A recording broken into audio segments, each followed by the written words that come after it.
Sony, JBL, and Ultimate Ears have all updated their $100 speakers for summer 2019. We have the Sony XB22, the JBL Flip 5, and the UE Wonderboom 2. Now, even though they're all still just speakers, they're still all very different from one another. So if you're thinking about picking any of these speakers up, let's see which one's right for you. So, like I just mentioned, all of these speakers retail for $100. But they do tend to go on sale from time to time. The Sony XB22 was released in May of 2019, whereas both the Wonderboom 2 and Flip 5 were both released in the tail end of June 2019. So all of these companies are definitely fighting for your dollar. If you want to pick any of these speakers up, they'll be linked down below. And if you want to learn more about any of these speakers, please watch their full reviews, because we're only going to be covering the main differences here. So first off, all three of these speakers are technically tough enough to keep up with you during your summer vacation because they're all waterproof. But if you're looking for the toughest speaker here, then personally I would stay away from the XB22 because of its soft touch rubber body.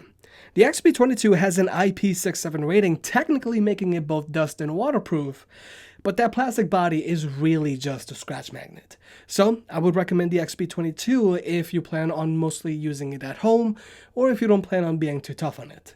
But the JBL Flip 5 and Wonderboom 2 are a very different story. Since they both have a mostly fabric body, they both can stand up to constant abuse without showing any real wear and tear. But technically, the Wonderboom 2 is the toughest speaker here, cause with the Flip 5, you still gotta be mindful of those exposed passive radiators. You don't want to get any dirt trapped in there, and you don't want to accidentally push them in, which could happen if you cram the speaker into an overpacked backpack. But when it comes to battery life, both the Sony XB22 and JBL Flip 5 have an advertised battery life of 12 hours. But in my testing, with the volume set at 80%, I got a real-world battery life of 6 hours on the XB22 before it starts asking you to please charge it with its light feature and extra bass mode turned on, and I got a real-world battery life of 8 hours on the Flip 5. But the Wonderboom 2 actually has an advertised battery life of 13 hours. And again, with the volume set at 80%, I got a real-world battery life of 9 hours. So, plainly said, if you're looking for the speaker here with the longest battery life, then the Wonderboom 2 is your guy. But since we're talking about battery lives, we also got to talk about how you charge these speakers up. So both the Wonderboom 2 and XB22 charge via a micro USB port, whereas the Flip 5 charges via a USB-C port. And personally, I just feel that both the XB22 and Wonderboom 2 should have came included with USB-C ports since they're premium speakers being released in 2019. But the XB22 is the only speaker here that still has an audio jack, whereas these other two speakers don't. You can only use them wirelessly. And like I mentioned in the full review, you can't use the USB-C port on the Flip 5 as a wired connection, and you can't use it to charge your own phone. And unfortunately, both of these speakers don't support any higher quality audio codecs like AAC and or aptX, just SBC. So what this means is that neither of these speakers are good for watching videos or podcasts on your phone, because they do have a slight latency, whether you're using an Android or Apple device. But I do want to point out that the latency on the Flip 5 is way worse than on the Wonderboom 2.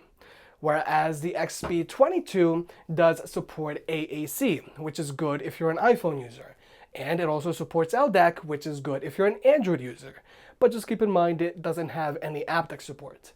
So what all of this means is that the XB22 is going to be good for watching videos on your phone because there isn't any latency, whether you're using an Android or Apple device, because the speaker supports those higher quality audio codecs. But when it comes to overall Bluetooth connectivity, all three of these speakers can be connected to two devices at the same time, so you and a friend can both be DJ. They all have a wireless range of over 100 feet with a direct line of sight, which is way more than what you actually need.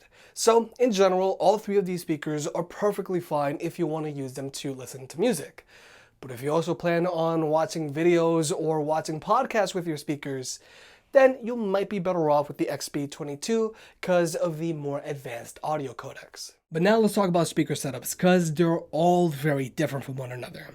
So the XB22 has dual frontward firing transducers and dual passive radiators that shoot out the front and out the back of the speaker. And this is a very standard speaker setup, and you're going to find it on smaller name brand speakers as well, and that's perfectly fine. But the Flip 5 has a slightly different speaker setup. The Flip 5 has a single oval frontward firing transducer that has been offset to the left, and its dual pass radiators shoot out the sides.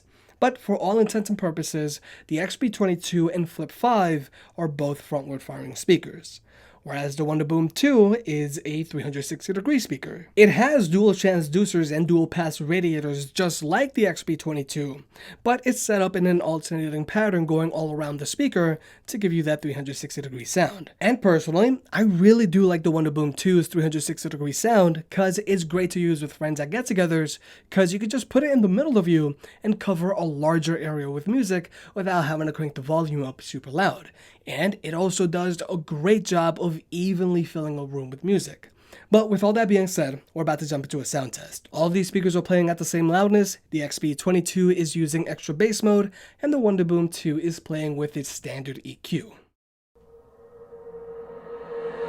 I can't wait to leave this town, 'cause lately I've been feeling down. The cold nights just don't feel the same.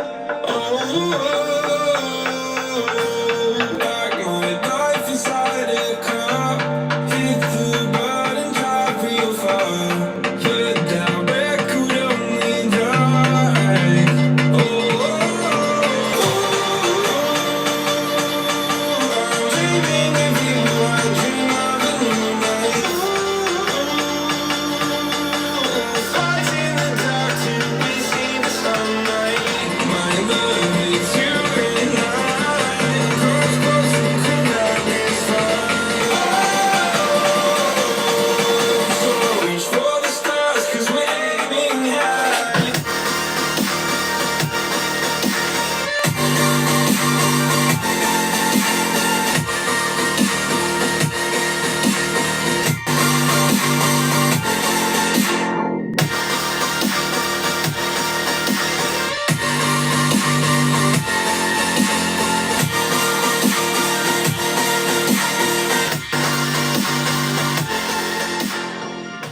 So personally, I think the Wonderboom 2 is the best sounding speaker here. It could be because of the 360-degree sound, but the Wonderboom 2 has the best instrument separation and widest soundstage here. I also noticed that the highs on the Wonderboom 2 were a little crisper than both the Flip 5 and XB22. And regarding the XB22, I do think it's the worst sounding speaker here because its instrument separation and soundstage was the least impressive here. But in general, all three of these speakers are good sounding speakers. I'm just being hypercritical here. But if I had to line them up from best to worst, it would go first place Wonderboom 2, closely followed by the Flip 5, and then there's the XB22. But I do think it's important to point out that the XB22 is the only speaker here that allows you to fully customize its EQ. Through Sony's app, you can go in and adjust how this speaker sounds depending on the type of music you listen to. But personally, I just use it with extra bass mode turned on when I'm going to listen to music, and then switch it to standard if I'm going to use the XB22 to listen to a podcast while I'm shooting B-roll. But the Wonderboom 2 also lets you change its EQ to an outdoors mode. And what it does is that it reduces the bass on this speaker and it raises the mids and highs so that when you're using the Wonderboom 2 outside, it gets louder and thus your music travels out farther. Now, in general, the Wonderboom 2 is the loudest speaker here even when it's using its standard EQ. But when you switch it to outdoors mode, it does get significantly louder as well. But keep in mind, the outdoors mode EQ on the Wonderboom 2 sounds significantly brighter. There isn't as much bass, and I wouldn't recommend actually using it indoors. But still, even with its standard EQ, the Wonderboom 2 is a little louder than the Flip 5. And unfortunately, the XB22 is the quietest speaker here while in extra bass mode. But you can always get a little more volume out of this guy if you adjust its EQ. I'm just using and reviewing the XB22 with its extra bass mode turned on, cause that's the way Sony is marketing it. But finally, let's talk about speaker pairing protocols for those of you planning on buying multiple speakers to pair up together. So first off, the JBL Flip 5 is now using JBL Party Boost, which means you can't pair it up to any other JBL speakers that are using JBL Connect Plus. You either gotta get multiple Flip 5s or wait until future JBL Party Boost speakers are released. If you want to learn more about this, you can watch the full review. whereas the Sony XB22 can be paired up to the Sony XB41, XB32, XB31, XB21, and a few other Sony extra bass speakers. And you can pair up to 100 Sony speakers together, which is way more than what you actually need. But I do want to point out that Sony's wireless party chain isn't the easiest or most reliable speaker pairing protocol out there. But it does work a little better if you have an Android device. But if you only plan on getting a maximum of 2 speakers, then the Wonderboom 2 is your guy. It's super easy to use, and you can have 2 Wonderboom 2 speakers together, and you can either have them play in sync or in left and right stereo mode. Or you can get a Wonderboom 2 and pair it up to an original Wonderboom and have them play in sync.